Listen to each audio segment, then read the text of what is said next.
slide basically is knowledge. We need to equip women with knowledge, and I think we need to get very real about the kind of knowledge that we're passing or imparting to them. Like, it will shock you, even the women who are in senior leadership are struggling with confidence. Of course. Yeah. Of course, because Onyeka, sorry, do you know how many women in senior leadership aren't there based off of where they are? Yes. See, you can't show up confidently in a space if you don't think you've earned the right to be there. Yes. The world has changed.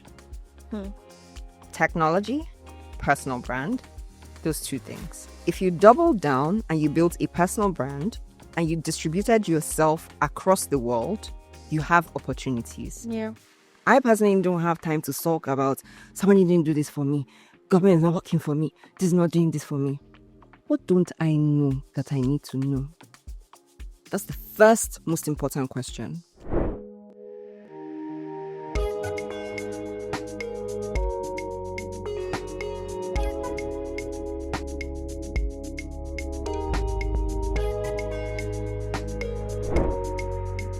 That's what she said.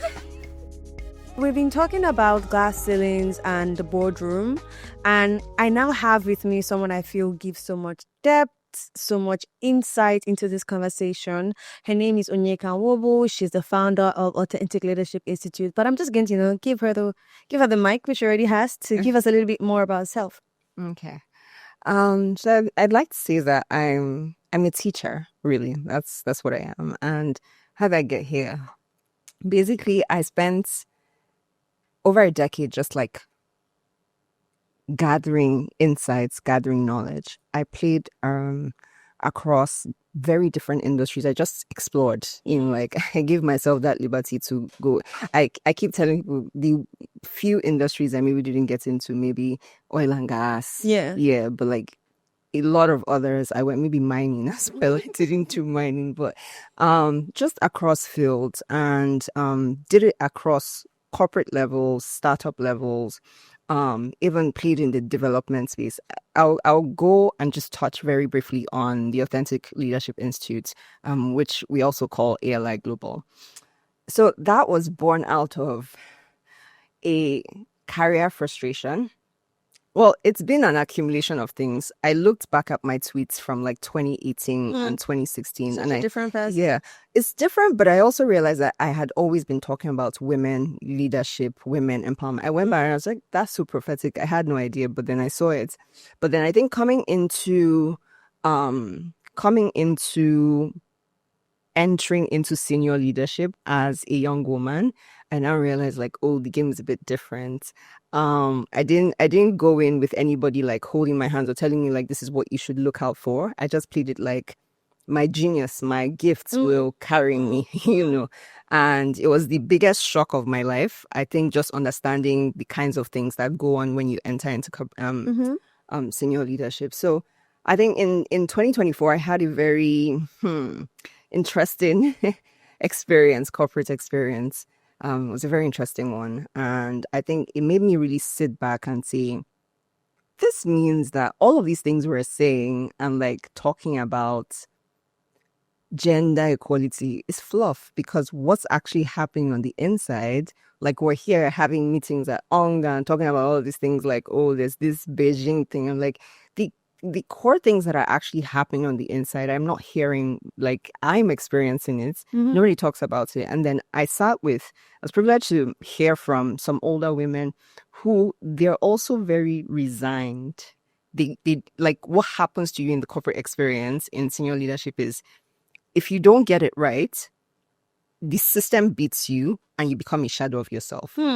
Right? So you shrink, and like they're so quiet that you don't hear from them. Women that did so many amazing things, you don't hear from them. So I'm thinking, so all this noise is like nobody's actually we're gonna die without any equality. Like, it's a lie. All these things we're doing, we're actually gonna die, and there's gonna be no gender equality. And like I say to myself, I'm like, okay, cool. Now that I know, I think it's best to flip this into everything I know, everything I've seen. I'm going to put it down. I became very obsessed with frameworks. I became very obsessed with like curriculums. I'm like, if you're someone who, because we talk about leadership, schools, and we talk about, places like Harvard, I'm like, that's great, but like the thing I need to know, because I read these things, the thing I need to know is not there. Because what I meet in the workplace is not Different from the reality of what you're saying. Yeah. I hear you 100%. As much as you and I have created a world where we are hedging against the bias, right? Yeah. We've decided that, you know what, it doesn't apply to us because we know that is just negative reinforcement in how we go about our lives. You've just spoken about women being resigned in senior leadership. I'm just like, what a freak. Like, we should have gone past this. There should be something to show for it. There should be someone to bring on. Yeah. But you're not trying to bring somebody on if you think you're only going to pass trauma to the other to person. them. Yes. So now let's talk about light and access, right? In terms of enlightening people, enlightening women, especially these young women who are entering into the workforce. Again, predominantly, will I say 60, or how many people, what's our percentage for people who are young in Nigeria right now? Is ridiculously high, right? Yes. So you have a lot of women entering into the workforce, but they're also entering into the workforce to meet the sort of bias you're talking about or you're not speaking about. They're also entering into the workforce to meet people who are resigned in terms of encouraging and inspiring them or showing them this is the path for you to go to succeed, right? Or even just representation. Yes. Right? So what does that light and access do when we're talking about boardrooms right now? Because as much as we have it, you still have people in CCU, in the traditional spaces. What does that do? So I'll speak on light. Light basically is knowledge. We need to equip women with knowledge. And I think we need to get very real about the kind of knowledge that we're passing or imparting to them. What is happening is there's a lot of textbook stuff that is being shared. And what I did that is different is I ignored all of that and I said, from real life experience, how do you handle the situation?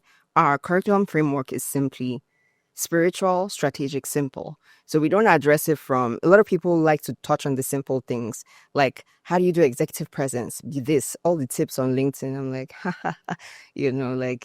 when you go, like all of those tips, that's like fluffy stuff. There's a lot of core work that needs to be done, that needs to be taught to people that they're not being taught. I'll give you an example. We talk a lot about visibility. It has become the hot buzzword of the year, visibility. And everybody's just like, we'll teach you how to gain access to this network and do this and do that. I'm like, first of all, visibility is 3-dimensional. So you cannot tell somebody will give you access to some high-level network when they're not visible to themselves, they're not visible to God, and so they can't be visible to. You need the right people to see you, and that only happens. It's herd mentality. You think like, oh, I want to be visible, and then you just go to. Everybody's entering this private club, and then you go in and enter the private club. Maybe you're not meant to be in that private club. Maybe it's not private club that gives you visibility. And I'm saying this as someone who experienced it for a long time. We're here on this podcast, the testimony. You wouldn't have known who I was like maybe how many years ago. But sorry, who wouldn't have? No, you knew. But a lot of people didn't know who I was. Yeah. And I was doing brand strategy. So that's ironic. How can a brand strategist not have been known by people? You don't like it's beyond. So we teach women about these concepts and we teach them, first of all, you have to ignore this. A lot of things we're trying to address are symptoms or outcomes of things. You're not finish. You're not really addressing the thing. You're so fixated on the world is trying to stop me. The world is against me. I'm like, so you yourself, do you realize you're also against yourself? Okay, Onyeka, I want to touch on symptoms of things, right? So when I was having like the initial conversation regarding this podcast, one of the things that really drew me in was the fact that it was not conventional. It wasn't aspire to perspire to acquire. It was let's touch it. Do you understand? Let's touch it. Let's talk about it. Do you understand? Like, no fluff. Let's talk about it. Now, you say symptoms of things. This is mom mean business. I was trying to remember it. Now, this is what really stuck out to me about mom mean business. You have a woman who is giving 3 months maternity leave, Yes. but you kind of stack up your maternity leave, so you get like about a 6 months. Yes. And 6 months is, if everything is good for you, Yeah. you're able to maybe do like a month if you're traveling, a month off work, whatever. Like this is if like life is good to you and you have that sort of privilege. Yeah. And then you're expected to be back into the workforce, right? And then it's almost like now I'm a mom. I'm a new mom. My hormones are raging. I have a child that's not letting me sleep. I have my breast who is rock hard solid around like 4 hours of not being pumped. But there's no space for me in this environment anymore. Right?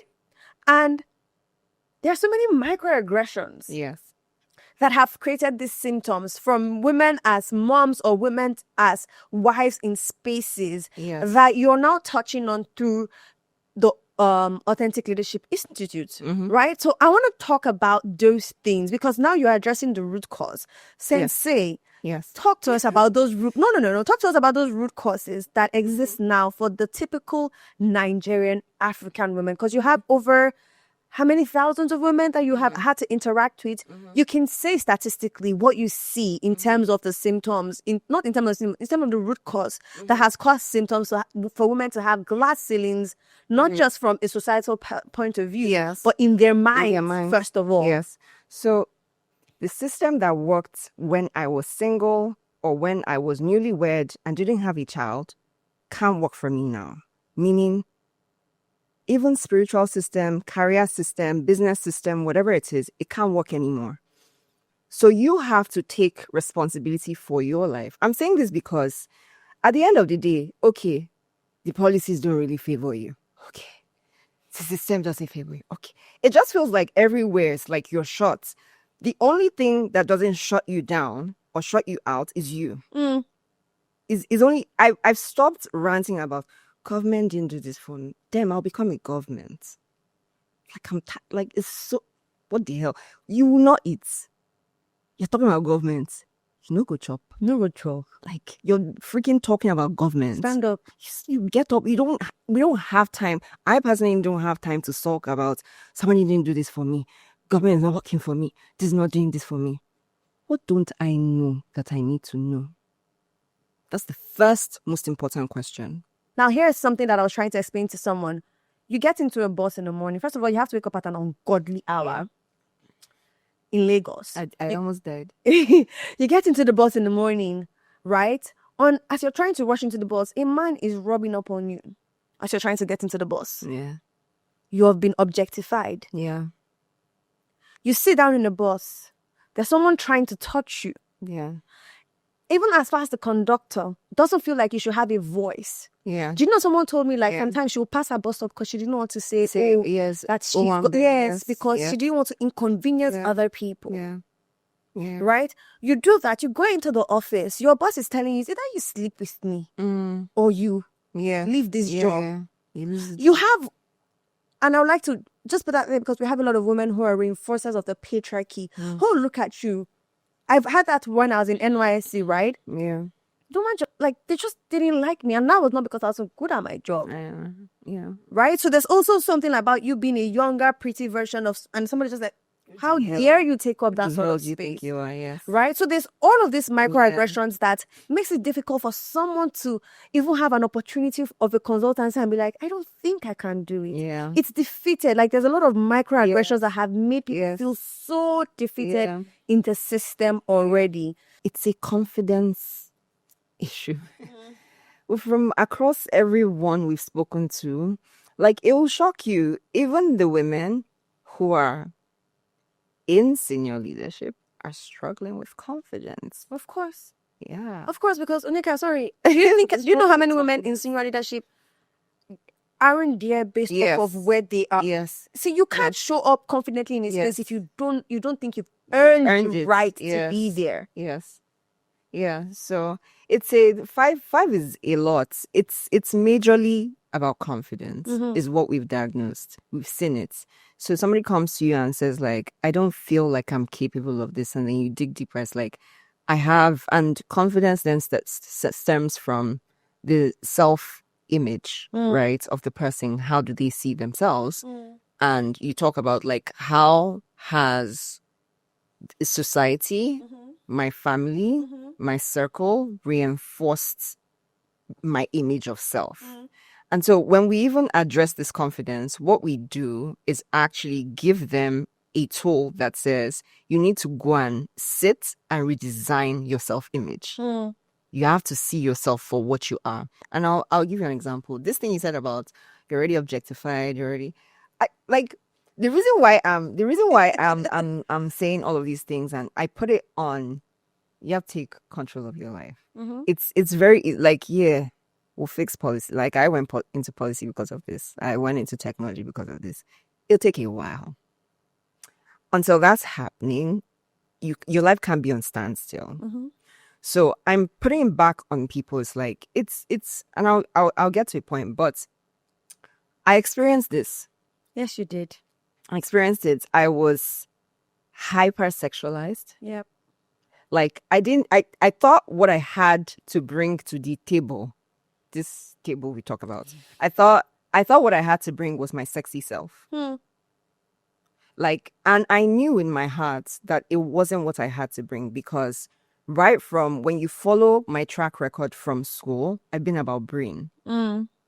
So the fact that I've ended up here now is just me coming back to my natural design, the way that I was designed. But there were times where my self-image and identity was distorted. Like people would, and it's that thing of, oh, you're too much. There's the one of I'm too much. I remember there was a time where it was almost like my voice was being stolen. Yeah, I didn't want to talk in public because like I just felt like they'll say I'm too much. It took prayer. Someone saw me, an older woman who I've kept close to me. She touched me and I started crying. And then she said, you were born to roar. Don't stop roaring. Roar loud. She was like, I know they've tried. And that was giving me goosebumps, because like there's so many women out there, Onyeka, who they've just stopped. Yeah. I don't recall who I was talking to. I'm like, the fact that you're still here. Yes. The fact that you're still doing. Yes. Like the fact that you're still showing up and you're just like, you're shaking it off. Yes, it was one of the ladies I was speaking to, isn't it? She's a lawyer, and like there's been so much, whether it's from Twitter or whether it's from personal spaces, there's been so much ways that, people are trying to bring her down. And she's just like, you know what? Onwards. Yes. Onwards. And that's not the privilege a lot of women have, especially because when you think about it, there's so much, people expect from themselves from society, right? If I'm not like this, who will marry? Oh, let me set you free. Let me set you free.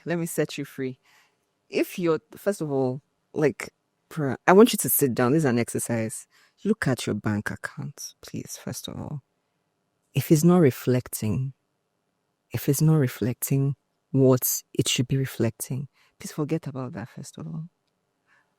Like, I want, because when we talk about this and women, the reason why we started the Revenue Revolution series is, I think we're so concerned about the wrong things. Get money. Go and get your fixation on marriage, especially as African women, is killing you. It doesn't freaking, I promise you, the world is larger than where you're living, than what you're seeing. Who'll marry you? Wait, it gets better at the finish line. Wait at the finish line. Let the men, it said, there's a statistic I read. It says like men typically reach emotional maturity at 43. Wait. Okay. Wait. Because like, why are you rushing? Because like, I said this and I put it up on my story and I said, if you're an ambitious woman, you just have to rest in the fact that you are likely to get married later. It's just what it is. And it's not meant to be, it's not a bad thing. We're seeing a lot of women, ambitious, get into marriages that are not right for them. We're seeing the divorce rates rise. Yeah. Why are you rushing? Why is your consent marriage? Is it that you, like, making money is easier than getting married? I mean, it's hard, but like, it's easier compared to, I mean, you have to like factor in another human being. Then both of you bring in, if you want that, other human beings. Sure how hard that is. So I think there's just a focus on the things that are not really of priority. And I'm not saying it's not important. Before, I'm not saying it's not important. If you desire, I do. But there's an order to things, and there's you realizing. And so this thing that you speak about, the first and most important thing, if you don't have this privilege, I want to say something. I want to set a lot of, because we're speaking in Nigerian African context, it means that a lot of us come from poverty. So I'm going to say this. The way you were born and the fact that you were born into poverty will limit your mind in terms of who you should go around. Right? And you have to be careful, because a lot of young women can watch Timmy or Tedola, but if they can't imagine themselves being friends with her. In fact, some people will start to say like, "Hon is too much." It's your poverty. It's not her. So you have to realize that. And why am I saying this is that you see that thing where you don't want to get into those circles, you better go and jump and go inside. Because the only way for you, if you don't have it, is to catch someone else's fire. So you have to go around the people That who have have that it. fire. There's a solution. It's just, if you make your mind small, you feel this all is ever going to be. I did not come from anything. I grew up in a solo. Literally, I grew up in a solo. I grew up where all we're talking about is what will we eat. That thing traumatizes me. It traumatized me then. I'm still getting over it. What will we eat? I'm like, what the hell is this conversation about food? People are out there living life. People are asking me what I'll eat. I don't want to eat. So I was seen as the radical, like rebellious daughter. So yeah. So you get the instance of yourself from a solo, right? Yeah. And you are saying, no, there is more. Yeah. There's someone that is saying, this is it. all Yeah. that now exists for me. They internalize, they capitalize, they realize it literally, because that's the ceiling that has been put for them, and that's the ceiling that they've been reinforced. I have a friend, right? All this women bias for a very long time. She was always like, I beg. And I was wondering, like, why are you about that? But it took me a while to realize that. And this was because she's an Igbo woman, her parents only had 2 girls. Yeah. Right? So whether is changing the car oil, whether is putting on everything they did. Yeah. So they never felt like any less, even within their intimate circle, right? So that's something that exists, but not everyone has that privilege of not being subjected to, this is how you should feel, this is how you should be. Like, you've gone through, like you said, that you've gone through a series of hypersexualization. It's very easy for someone that's come from your background to say, well, if that's what it is, then let me address this. If you don't come from money, or you're not Nepo, build a personal brand. That's how I'm here. I don't have any godfather. I don't have anything. No, it's true. So why am I saying this? Again, there's a sick light. There's a way out of stuff, right? And we have to realize that as much as this system doesn't favor you, the world has changed. Technology, personal brand, those 2 things. Meaning, now, if you double down and you built a personal brand and you distributed yourself across the world, you have opportunities. Yeah. So the real solution is when you don't, because now people think, oh, I'm something like, I was sitting down and just like, I didn't realize that a certain technology, expo had reached out to me, invited me to come. I was like, oh, like even me, I was looking at them like, this thing, I'm missing it too. Only for me to realize that the thing was in my inbox. How did you get there? Personal brand. You become a person of key influence in society. And I feel like it's the best way, because now nobody can say, I made you. I did this for you. I don't know you. I don't really know you. So I think the solution to that is, I get it, you didn't come from anything, but now a lot of things are playing to our advantage. Maybe the thing to discuss more would be people who don't have the access. So there's formal economy, there's informal economy. perhaps the women in the informal economy will get there. We that are in the formal economy, let me see how those women can grow. If the women in the formal economy can grow, if they can actually come up, we can pull the informal economy up. We can pull more of those women into the formal economy. But I realized with Nigeria, just take a look at the initiatives, impact initiatives. Informal. I'm like, what happened to the formal? It's such an underserved audience, which is the craziest thing. Such an underserved audience. Because when we talk about women at scale, a lot that is imagined is the women in the informal economy. Think about it. You say, oh, they want to do a financial empowerment thing. Who do they go to? I have a conspiracy theory. No, I have a conspiracy theory. And my conspiracy theory is because it can be measured, and because it's not only can it not be measured, because it's not as impactful. Yes, the sustainability. Yes, then that's a lot of because once you touch the formal economy, you don't have any excuse to say you can't show us what has happened after running XYZ amount of programs or doing I think that's another thing that really drew me to what you do. I said this because, I like to watch things. So in as much as I know you, right? There's also me just needing to see proof. Yeah. Right? Proof. And then proof started coming from the fact that you had people you were collaborating with on initiatives. And these people were people who had come through the system. Right? So these were not people out of the system. If anybody was out of the system, it was a guest, usually from China.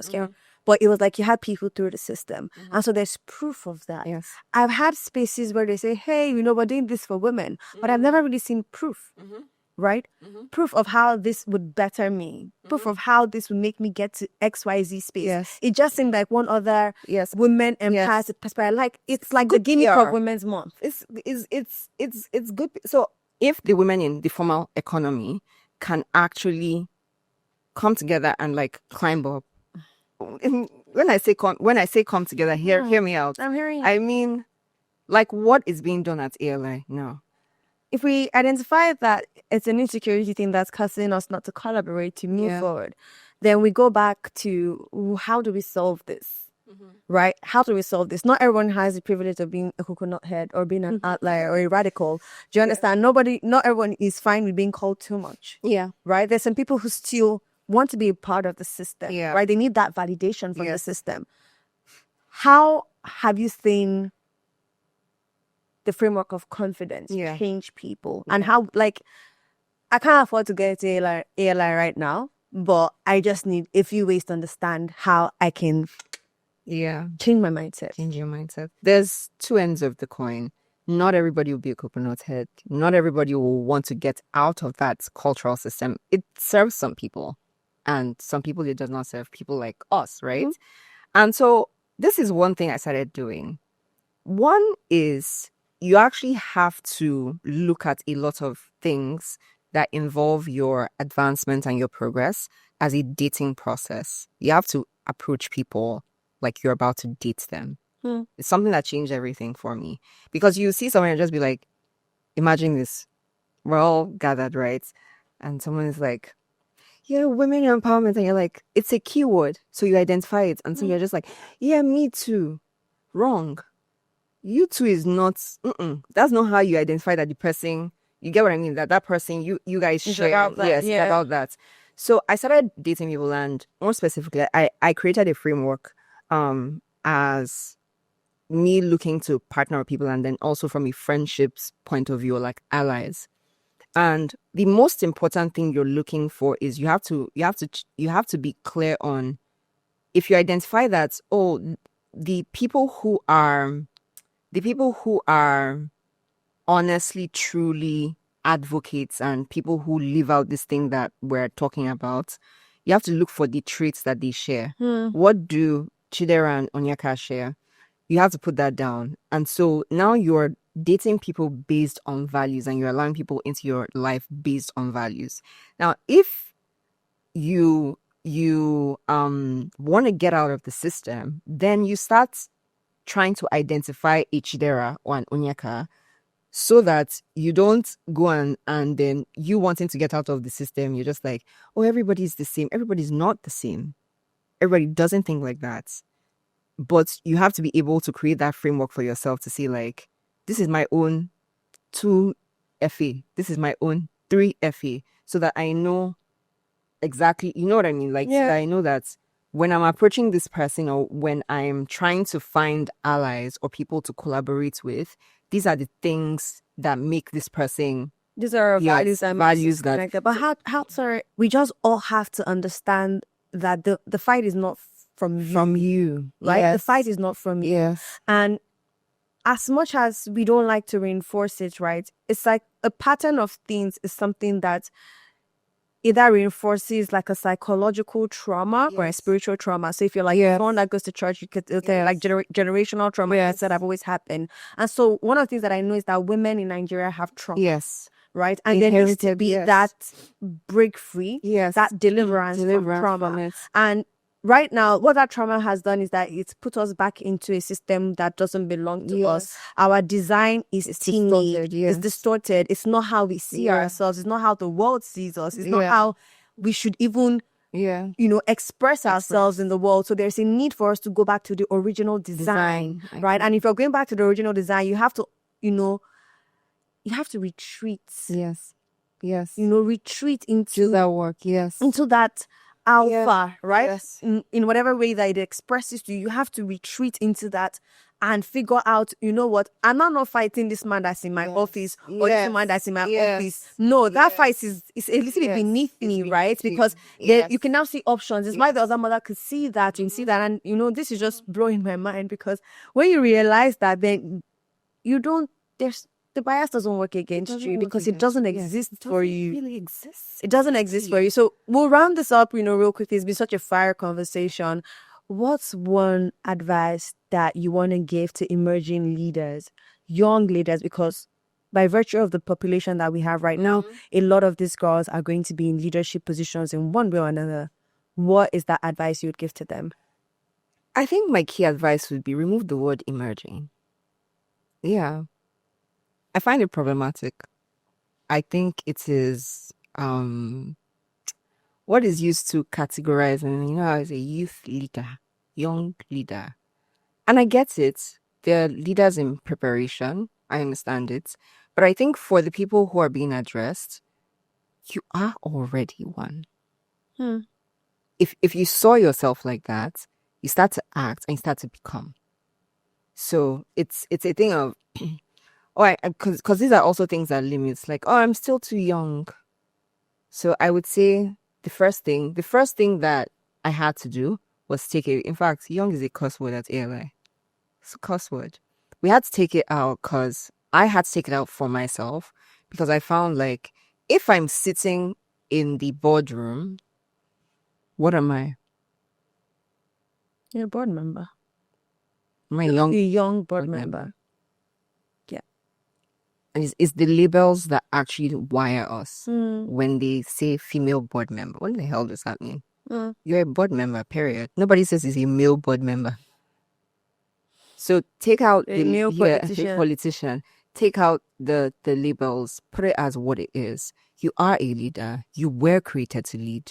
You were born to lead. You will become. You will learn. You will grow. You will step into it. It's in phases. But understand that when you start to limit yourself by the descriptions and the adjectives that you put, you start to see, I can only get here first. And that's the thing we talk about, quantum leaps. You can't make quantum leaps. It won't feel natural to you if I said, come ahead this company now. Because there's already a sin in your mind. There's already a sin in your mind. Yeah. Okay. Oh my, thank you so much, Onyeka. It's been, I didn't think there would be, anybody right for this conversation if it wasn't you. For context, I've known Onyeka for a while. And in everything, we've just been kind of radical in the way we've approached it, in the way we've seen ourselves appear in the world, in the way we've grown as women in this space as well. And if I'm just going to add something to what you said is, there's so much we can do when our values are authentic as women. I know the world has put us in terms of competition. They've pit us against one another. And it's always very nice to bring that other girl down, especially when she doesn't look like you or have the same values as you do. But the more you give women room to be who they are, as much as you agree or do not agree with it, you give other people like permission for that light to shine, right? So as much as possible, think collaboration instead of competition. Think my sister instead of my enemy, right? And when we think about sisters, it's not like a kumbaya type of situation, but it's like my sister in the sense that I'm her keeper, right? I am her advocate. I'm her biggest supporter. I'm her cheerleader. And that would help us even have like the better conversations with ourselves, oh, babes, I don't think this is the best thing for you at this moment. Hey, babes, I've seen this opportunity. I think this is something that would be great for you. I'm also applying, but I think you should apply as well. Like we would see each other a little bit more differently. And there's nothing like that sisterhood building up that confidence that we all need, right? To see ourselves a little bit more differently in a world that is trying to make us see us as not who we are. So thank you. Can I add one small thing? Please, there's no women against women. I know there are so many bad examples. Yeah. Please, like I feel like that's such a key thing. Don't think of it as like women. They are your people and you need to find them. Yeah. They exist. Yeah, just find them. They're not here. They're probably in Germany or something. No. Find your people, find your sisters, keep them, support them. Yeah. And at the end of the day, what we want is a situation where there are no glass ceilings and the boardrooms don't have any adjective before them. Just people. Yeah. Thank you.